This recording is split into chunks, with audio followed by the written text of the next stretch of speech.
Hi guys, and welcome back. These Sempervivums actually came from the rock garden we did earlier.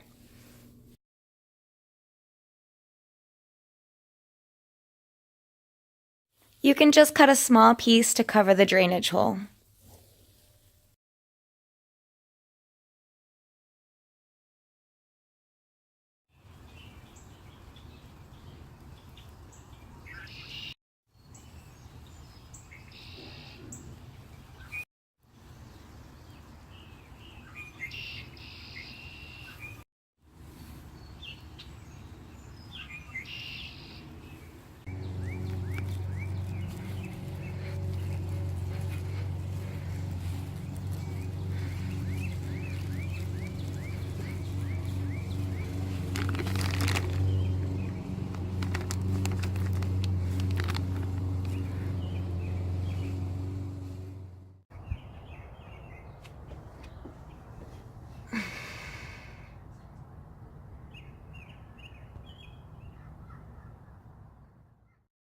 I hope you guys enjoyed this video, and thanks so much for watching.